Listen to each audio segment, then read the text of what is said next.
Assalamualaikum warahmatullahi wabarakatuhu. Innal hamdanillah wassalatu wassalamu ala rasulillah. Amma ba'd. Bismillahirrahmanirrahim. This is Muhammad Kamrul Hussain, Department of Business Administration, Metropolitan University, Sylhet. Welcome to my virtual classroom, MKA Classroom. Now let's start today's video tutorial. Today we will try to discuss nature of a corporation. So today's topic is nature of a corporation. In this session we will try to discuss basically what is corporations, classification of corporation by its purpose, public corporations, private corporations, profit corporations, non-profitable corporations, the powers of corporations, articles of a corporations, etc. These are going to discuss in this chapter. Now start. At first start our session. What is a corporations? A corporation is a legal entity that is separate and distinct from its owners. Corporations enjoy most of the rights and responsibilities that individuals possess. They can enter contracts, loan and borrow money, sue and be sued, hire employees, own assets and pay taxes. Some refers to it as a legal person. Corporations may be classified according to their purpose or functions as public or private. So, public corporations, one formed for government function.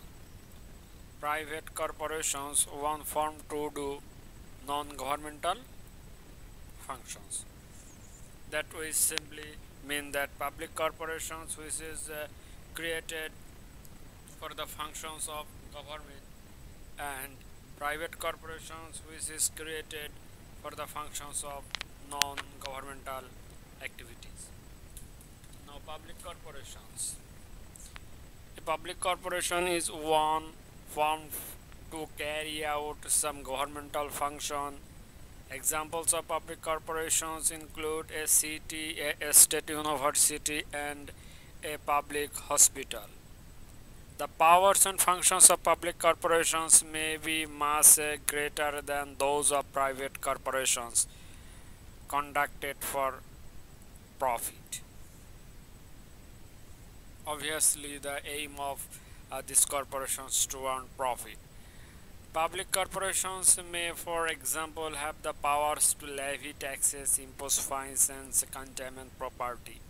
Public corporations are created by the state primarily for the purpose of facilitating the administrations of governmental functions. Such public bodies, such as school boards, boards of county commissioners, and similar bodies, are not true public corporations, but they have many similar powers. Such powers include the right to sue or be sued, power to own, buy and sell property, and power to sign the other contracts as an entity.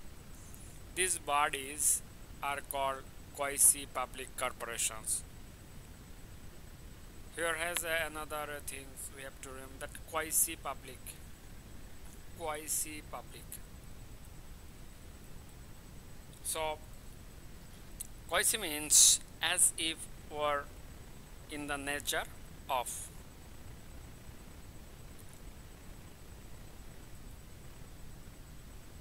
Then private corporations. Private corporations are those formed by private individuals to perform some non-governmental functions. They include non-profitable private organizations or non-profitable corporations and profitable corporations.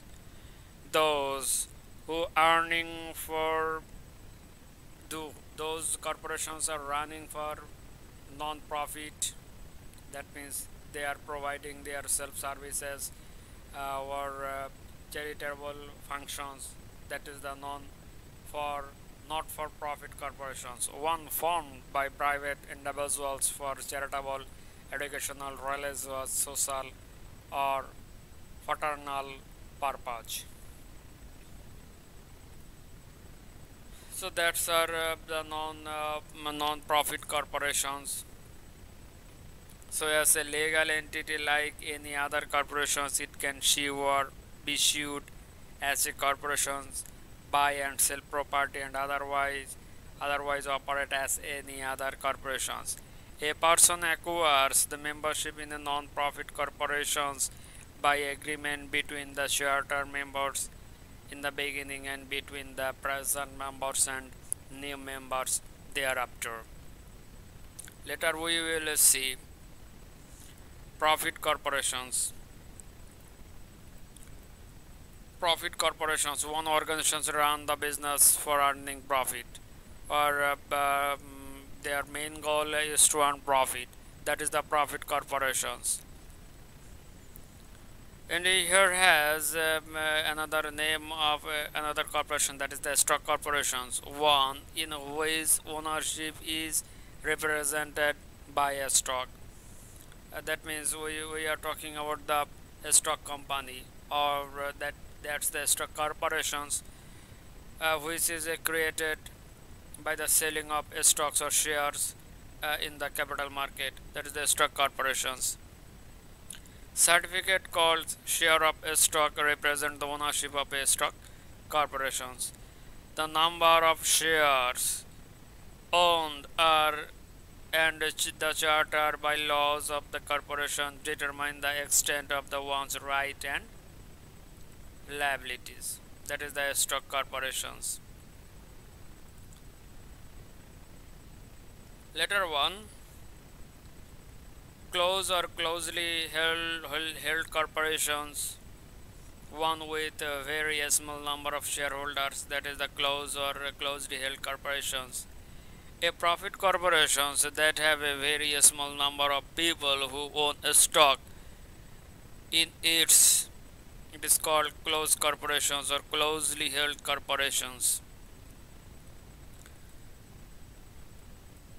Later on we will see classifications of corporations by a state of incorporation.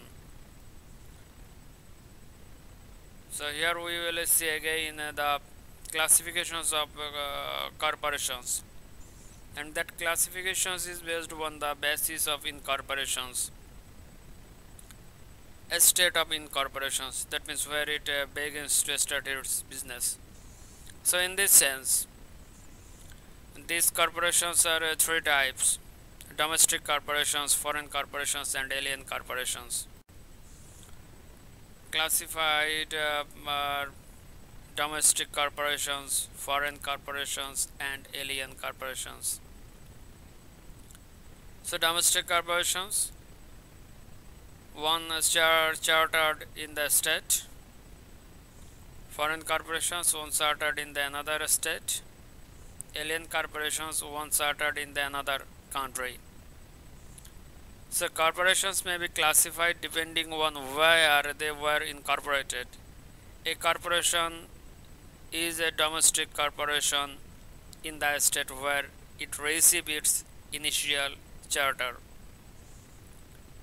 It is a foreign corporations in all other states.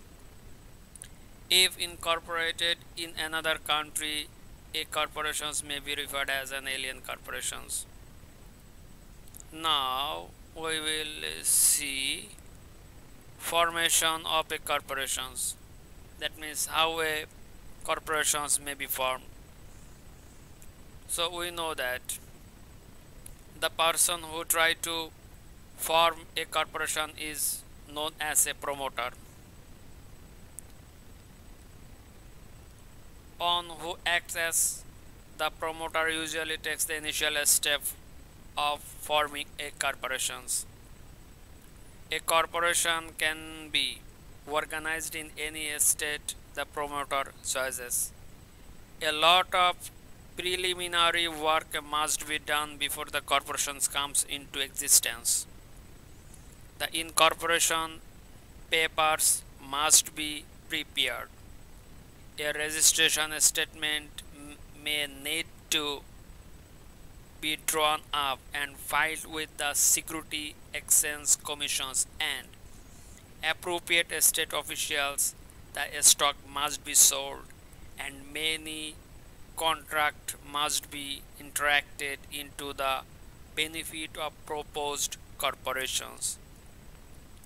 Filing with the Security Exchange Commission is not required for the small corporations. So here we see formations. At first there need several promoters, and promoters done several preliminary work. That is the papers must be prepared, registration statement needed, and filing it to the Security Exchange Commissions. Appropriate officials may be need. A stock must be sold, and many other contracts may be interacted for the formation of a corporation. Now we will see articles of incorporations.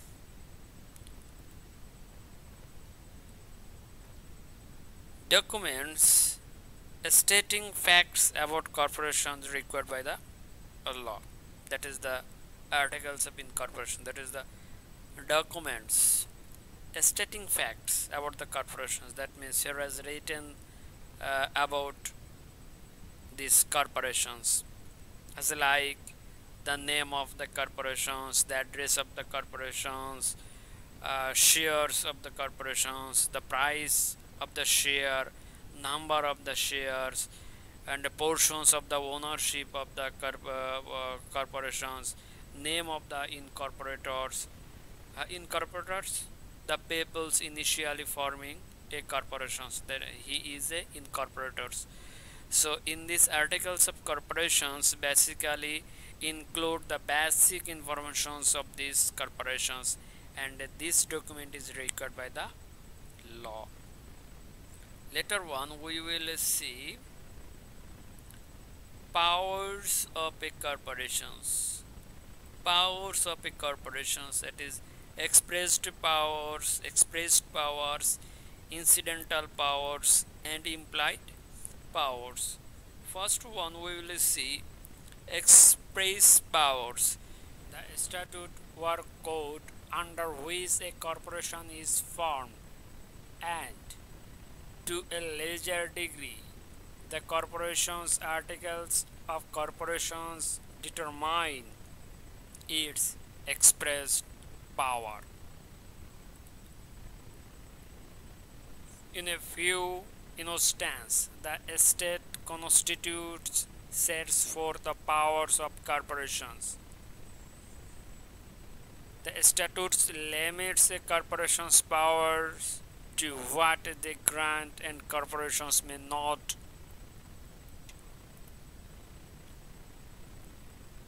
Then we will see incidental powers. Incidental powers, certain powers of always incidental to a corporation's express powers or essential to its existence as a corporations include, but are not limited to, have a corporate name, have a continuous existence, have a property rights, make by laws and regulations, engage in legal actions, have a corporate seal. Actually, these are the incidental powers of a corporations. So corporations should have a name. A corporation must have a corporate name. The members may select any name they wish. It does not violate the statutes or another firm or corporations within the state that does not use it. That means there should have a name which is not available in the state and which do not violate the rules regulations for the another firms. Statutes many of the states have a statutes regulating corporate names. For example, statutes may require the name to the end with corporation or to be followed by the word incorporated. Then have a continuous existence. The existence of the corporation continues for the period for which the state grants the charter. These features of a corporation makes this form of organizations valuable. The death of a stockholder does not dissolve the organization. Sometimes people refer to these characteristics as perpetual or continuous sessions. That is continuous existence. That means never end. That will continue forever. That is the perpetual. Property rights. A corporation has the right to buy, sell, hold property necessary in its functioning as a corporation and not foreign to its purpose. By laws and regulations, by laws, rules enacted by directors to govern corporations' conduct. The organization needs rules and regulations to govern it and to determine its future conduct. They must conform to the statutes and must not be contrary to public policy. The corporation's board of directors adopts these rules called the corporation's bylaws. Legal actions. Long considered incidental to corporate existence in the corporation's power to sue in its own name. Because the corporations may be composed of hundreds or thousands of stockholders, it would be a cumbersome, if not impossible, task to secure the consent of all stakeholders each time a corporation needed to bring a suit. Corporate seal. A corporation has the incidental power to have and to own a seal. Normally, a corporation need not use a seal except in executing written instruments that require to use the seal with executed by the natural individuals. In carrying out transactions for which special statutory requirements require the use of seal. Last one we will see. Implied power. In addition to incidental or expressed powers conferred to all corporations, a corporation has the implied powers to do all acts reasonably necessary for carrying out the purpose for which the corporation was formed. A corporation may borrow money, conduct acts, if such acts are necessary for the transaction of the corporate business. Ultra vires contracts. Any contract entered by a corporation that goes beyond its power, it is called ultra vires contract. That is contract exceeding the corporation's power. That is the ultra vires contract. This all about today. Stay home, stay safe, try to maintain a safe social distance. Try to wash your hands frequently in a day. Subhanaka Allahumma wa bihamdika ashhadu an la ilaha illa anta astaghfiruka wa atubu ilaika. Assalamualaikum warahmatullahi wabarakatuh.